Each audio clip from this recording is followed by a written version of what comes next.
પાસે ગૃહમંત્રી અમિત શાહના પુત્રનું દહન કરવામાં આવ્યું। ભાભર ઓબીસી એસસી એસટી એકતા મંચ ભાભર દ્વારા ગૃહમંત્રી અમિત શાહના પુત્રનું દહન કરવામાં આવ્યું। ભાભર વાવ રોડ સર્કલ શ્યામ હોટલ પાસે કાર્યક્રમમાં અમિત શાહના પુત્રનો દહન કાર્યક્રમ યોજવામાં આવ્યો। પોલીસની હાજરીમાં પુત્રા દહન કાર્યક્રમ યોજવામાં આવ્યો। પુત્રા દહન બાદ પોલીસ દ્વારા કાર્યકરોની અટકાયત કરવામાં આવી। પુત્રા દહન દરમિયાન દલિત સમાજના એક યુવાના હાથના ભાગે આગથી દાતા સારવાર અર્થે પ્રાઇવેટ હોસ્પિટલમાં ખસેડવામાં આવ્યો। ઓબીસી એસસી એસટી તેમજ કોંગ્રેસના કાર્યકરોમાં ભારે રોષ જોવા મળ્યો। અમિત શાહના રાજીનામાની માંગણી કરવામાં આવી। એવા ગોપાલ કે પૂજારા, બનાસકાંઠા।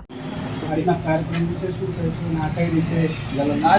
કાર્યક્રમમાં એ રીતનું હતું કે બાબા સાહેબનું જે અપમાન અમિત શાહે કર્યું ને એ બાબતમાં પોતે માફી માંગે અને બીજા નંબર જે પદ ઉપર છે એમાંથી રાજીનામું આપે એ બાબતમાં અત્યારે પુતળા દહનનો આ કાર્યક્રમ હતો।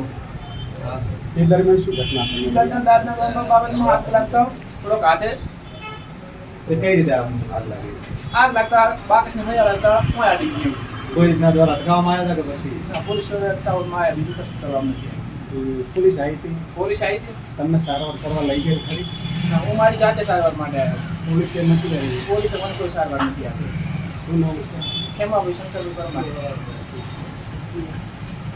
પરમાર। શું કાર્યક્રમ હતો આજે? આખા વિશ્વમાં જાણે ફર્સ્ટ નંબરનું બંધારણ આપેલું છે એવા બાબા સાહેબ આંબેડકર વિશે આપણા કહેવાતા તડીપારે અભદ્ર ટિપ્પણી કરે છે એના અનુસંધાને ભાભર તાલુકા કોંગ્રેસ અને દલિત સમાજ આયોજિત આ કાર્યક્રમ હતો।